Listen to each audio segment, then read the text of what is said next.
Sir, Sabarimala സ്വർണ്ണപ്പാളി വിവാദവുമായി ബന്ധപ്പെട്ട് അതീവ നിർണായകമായ രണ്ട് നിർദ്ദേശങ്ങളാണ് അല്ലെങ്കിൽ രണ്ട് വിധികളാണ് ഹൈക്കോടതിയുടെയും സുപ്രീം കോടതിയുടെയും ഭാഗത്തു നിന്നുണ്ടായിരിക്കുന്നത്.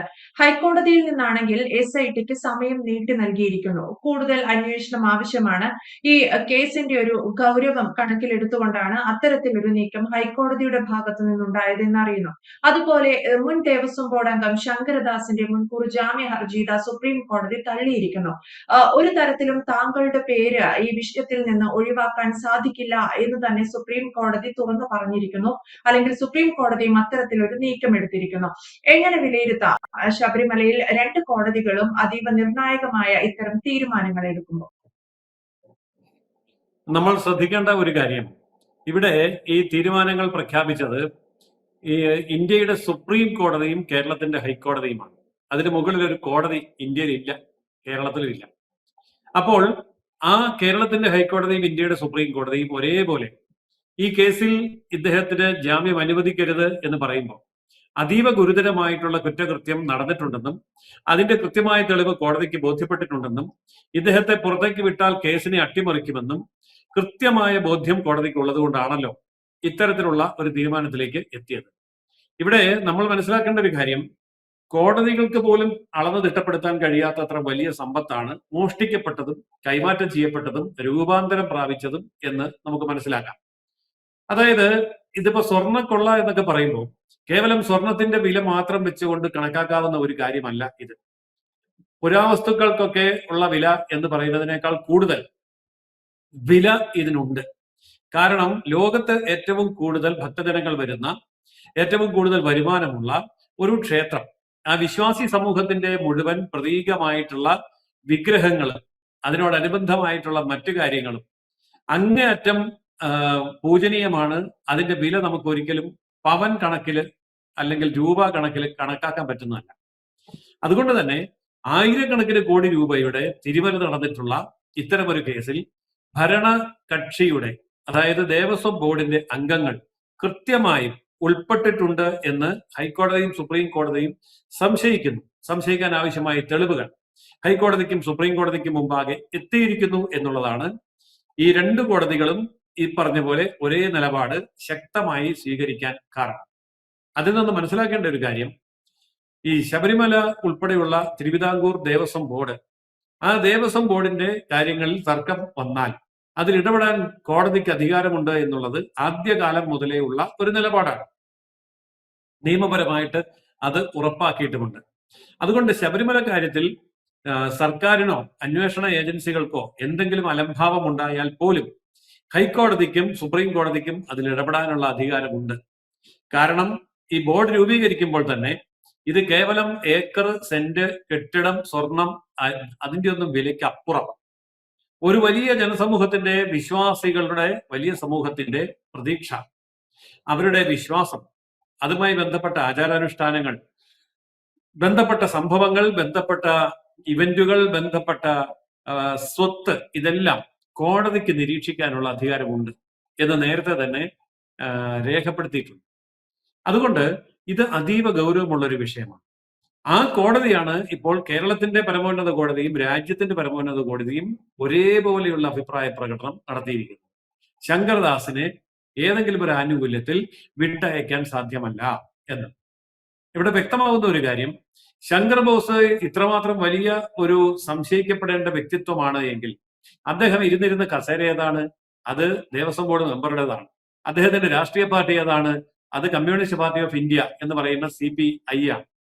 അപ്പോൾ അങ്ങേയറ്റത്തെ നിരീശ്വരവാദം ഉറപ്പിച്ചു പറയുന്ന, ഞങ്ങളിലില്ല ഹൈന്ദവ രക്തം എന്ന് മുദ്രാവാക്യം വിളിക്കുന്ന ഒരു ഇടതുപക്ഷ രാഷ്ട്രീയ പ്രസ്ഥാനത്തിന്റെ പ്രതിനിധി ആ ദേവസ്വത്തിന്റെ തലപ്പത്ത് കയറി ഇരുന്നു കൊണ്ട് നടത്തിയ കോടാനുകോടി രൂപയുടെ കൊള്ള കണ്ടുപിടിക്കപ്പെടണം, ആ പ്രതികളിൽ നിന്ന് അത് ഈടാക്കണം, അവർ ശിക്ഷിക്കപ്പെടണം എന്ന് പരമോന്നത നീതിന്യായ പീഠങ്ങൾക്ക് ബോധ്യമുള്ളത് കൊണ്ടാണല്ലോ അവർ ഈ തരത്തിലുള്ള ഒരു നിലപാട് സ്വീകരിച്ചത്.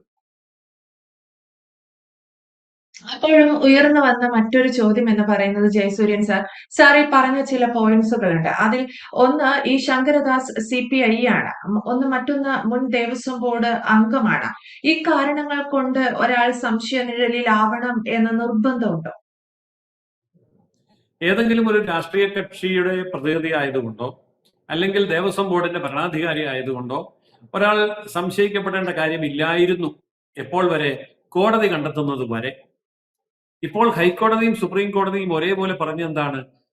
ഈ ശങ്കർദാസിന് പുറത്തേക്ക് വിട്ടാൽ അത് കേസിന് ദോഷകരമായ അവസ്ഥയുണ്ടാവും എന്ന് പറഞ്ഞാൽ ശങ്കർദാസിന്റെ കയ്യിൽ എന്തൊക്കെയോ ഒളിക്കാനുണ്ട്. ശങ്കർദാസിന്റെ പക്ഷത്ത് നിന്ന് എന്തൊക്കെയോ തെളിവുകൾ കോടതിക്ക് ലഭിച്ചിട്ടുണ്ട്. അത് അദ്ദേഹത്തിന്റെ ശിക്ഷയിലേക്ക് എത്തിക്കാൻ പര്യാപ്തമായ തെളിവുകളുമാണ്. അതുകൊണ്ടാണല്ലോ അദ്ദേഹത്തിന് ജാമ്യം പോലും അനുവദിക്കരുത് എന്ന് പറയാൻ കാരണം.